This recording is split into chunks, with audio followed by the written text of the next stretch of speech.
percayakah kepada politisi yang berjanji tidak masuk politik lagi jika dibebaskan karena tertangkap KPK? Bagaimana menurut kalian?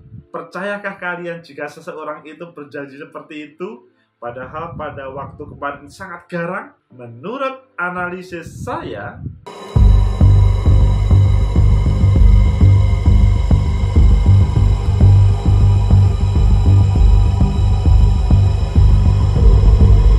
Assalamualaikum warahmatullahi wabarakatuh.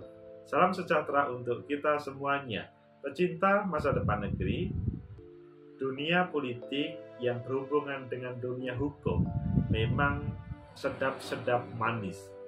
Karena di satu sisi ketika seseorang terjun di dunia politik, sepertinya bisa mengubah semuanya. Semua menjadi takut dan negara akan dibuat hitam dan putih tergantung pada keputusan sang politisi. Tetapi jika dia ditangkap oleh KPK, pasti berubah. Salah satunya adalah Aziz Syamsuddin yang berjanji tidak akan masuk politik lagi. Dia janjinya akan menjadi advokat seperti dahulu, begitu juga menjadi dosen ataupun lainnya. Bagaimana menurut kalian? Ayo kita baca beberapa berita. Nanti kita baca secara tuntas dan kita analisis supaya menjadi gambiar terhadap dunia politik kita. Pertama, di newsdetik.com, Aziz Syamsuddin janji tak masuk politik jika divonis bebas. Ini sebuah judul yang sangat menarik, karena kan ya kita paham Aziz Syamsuddin kemarin ditangkap KPK. Ada sebuah kasus atau ada beberapa kasus yang berentetan dengan hal tersebut. Kemudian yang kedua, di tempo.co, setelah vonis Aziz Syamsuddin mengaku akan mengundur dari dunia politik. Jadi agak berbeda, tetapi di sini penekanannya adalah setelah vonis. Kalau di news detik tadi, setelah jika dibebaskan. Kemudian kalau di Republika, Aziz Syamsuddin berkomitmen tinggalkan politik setelah kasusnya selesai. Mana yang kalian pilih? Oke, ketiganya hampir sama.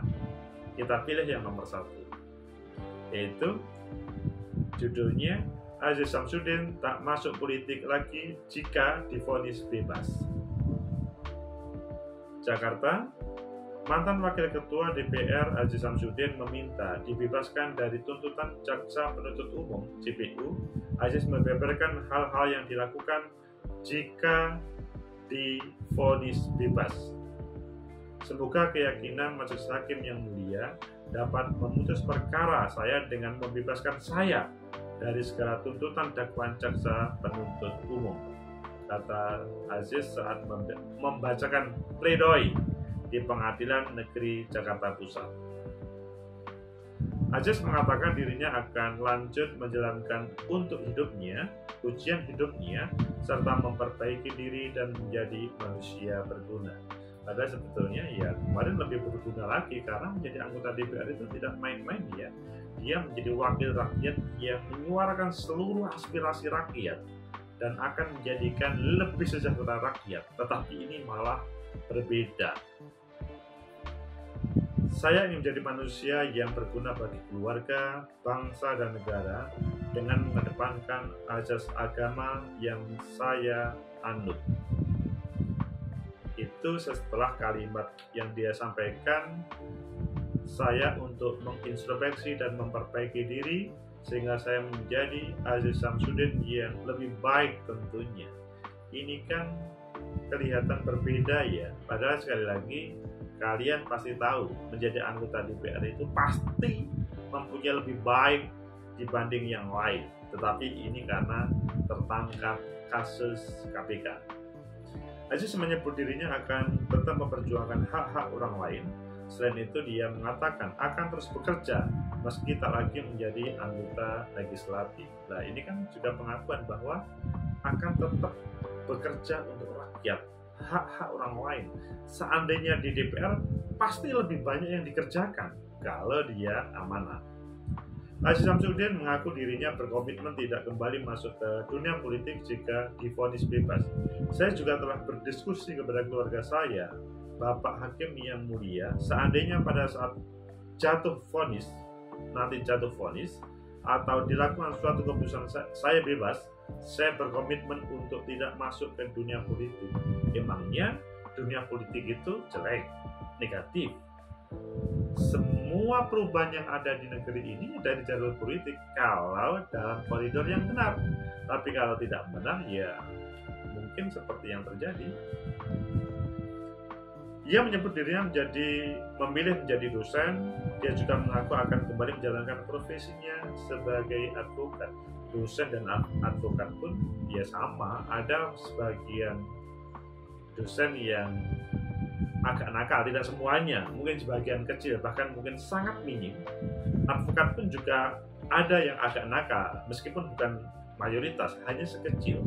Ya kalian kan juga tahu bahwa ada dosen atau advokat yang juga berhubungan dengan pidana. Jadi ya mungkin nanti kita bahas. Diketahui Aziz dituntut 4 tahun dan 2 bulan atau 50 bulan penjara dan denda 250 juta subsidiar 6 bulan kurungan karena diyakini memberi suap ke mantan penyidik KPK AKP Stepanus Robin Patuju alias Robin dan Maskur Hussein sekitar 3,6 miliar. Selain itu Aziz Syamsuddin dituntut hak politiknya dicabut selama 5 tahun. Nah ini kan agak nyambung ya, meskipun bukan nggak nyambung. Jadi kalau sudah di atas 5 tahun tuntutan, maka dia tidak boleh menggunakan hak politiknya 5 tahun. Dan sesudah itu kan nanti kalau akan aktif lagi ya kecil kemungkinan kecuali dia udah ada orang yang mempunyai pengaruh besar dalam dunia politik ini, jadi godfather. Tetapi kalau hanya biasa mungkin sulit, sehingga pilihannya tadi seperti tidak ingin kembali ke dunia politik. Tapi coba kita lihat lagi. Aziz disebut jaksa terbukti memberi uang secara bertahap ke AKP Stepanus Robin seluruhnya 3,9 dan 39.000 US dollar. Jaksa menyebut uang itu diberikan agar AKP Robin mengawal kasus APBD Lampung Tengah yang menjerat Aziz dan Alisa Gunado. Adapun jika dirupiahkan 36.000 setara dengan dolar setara dengan 519 juta. Jika ditotal keseluruhan suap yang diberikan Aziz sebesar 3,6 sekian miliar. Jadi ya lumayan juga. Jaksa mengatakan hal pemberatkan Aziz adalah perbuatannya merusak citra dan kepercayaan terhadap DPR RI, tidak mengakui salah, dan berbelit-belit. Sedangkan hal yang meringankan Aziz belum pernah dihukum. Aziz Syamsuddin diyakini jaksa bersalah melanggar pasal 5 ayat 1 huruf A Undang-Undang RI nomor 31 tahun 99 tentang pemberantasan tindak pidana korupsi sebagaimana telah diubah dengan Undang-Undang Republik Indonesia nomor 20 tahun 2001 tentang perubahan atas Undang-Undang RI nomor 31 tentang pemberantasan tindak pidana korupsi. Pecinta masa depan negeri, itulah berita janji terkait seorang politisi yang akan berjanji tidak masuk dunia politik lagi. Inilah yang terjadi. Jadi kalau seorang melaksanakan atau menjalankan korupsi dan kemudian tertangkap, ya seperti ini. Dan ya seperti kalau di dalam hal agama itu kan hubungannya dengan taruhlah seseorang ketika dia mempunyai dosa besar dan kemudian diambil nyawanya, maka selalu berharap bagaimana saya bisa dihidupkan lagi untuk bisa berbuat baik. Dan tetapi ketika Di dunia lagi kemungkinan juga sulit terjadi. Pecinta masa depan negeri, itulah dunia politik kita yang memang berhadapan selalu dengan hukum. Sebuah pembelajaran bagi kalian semuanya, kalau seseorang, meskipun orang hebat di negeri ini, hubungannya dengan tindak pidana korupsi, maka dia akan berhadapan para penegak hukum yang hebat-hebat di negeri ini.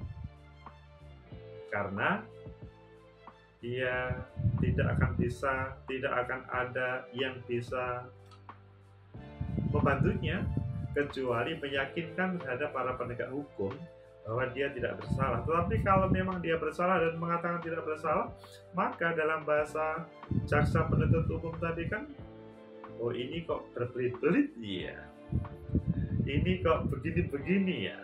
Sehingga ini kita kembalikan kepada kalimat pertanyaan pada awal tadi.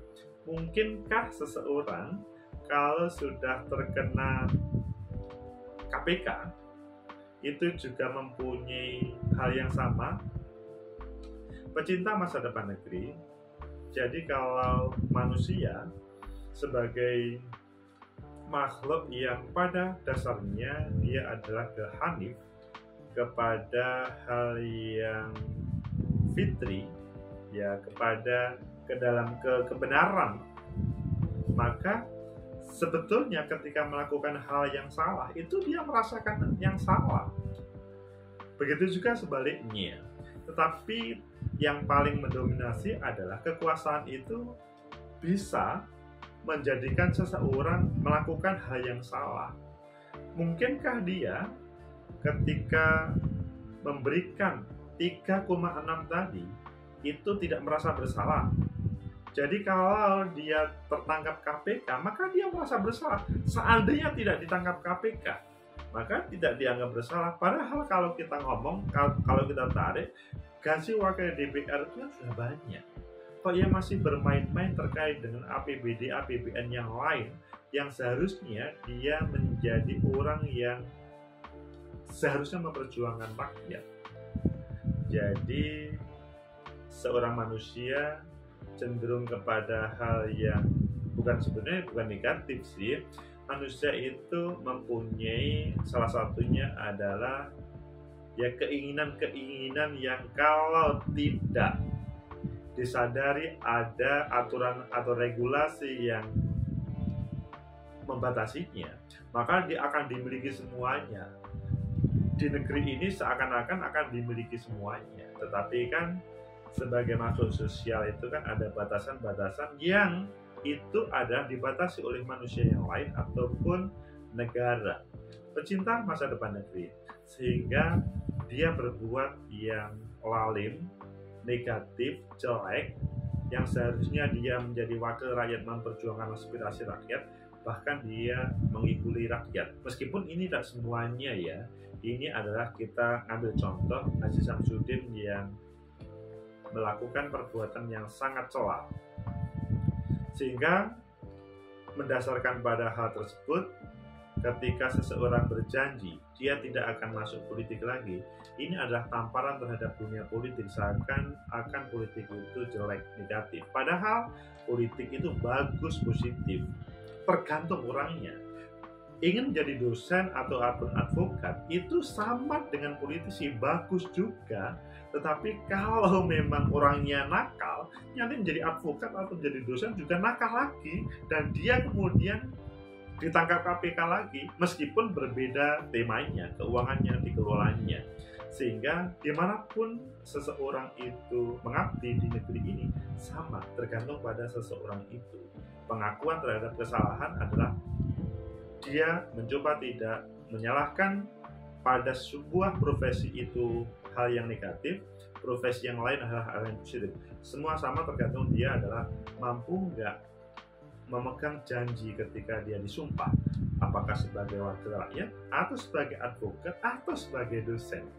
Sehingga evaluasi terakhir, semoga ini tidak terjadi pada kalian dan para politisi lain. Menurut analisis saya, ini adalah sesaat untuk berhadapan dengan para penegak hukum. Tetapi semoga saja hal itu benar-benar dari yang terjadi dalam dirinya dan tidak akan mengulang perbuatannya. Kalau ini terjadi, itu luar biasa. Sehingga mumpung kalian semuanya adalah orang yang on the track dalam pekerjaannya, coba tidak melangkah pada perbuatan yang mengarah ke pidana, karena itu akan merugikan semuanya. Sehingga tidak cukup berjanji, pada waktu kampanye berjanji begini, memperjuangkan aspirasi rakyat, ketika tertangkap KPK berjanji tidak akan masuk politik. Semoga itu terjadi pada kalian semuanya, apapun profesi kalian, apakah kalian dosen, advokat, pengusaha, ataupun lainnya, sehingga hidup itu enak, jauh dari ancaman ditangkap KPK. Semoga bermanfaat.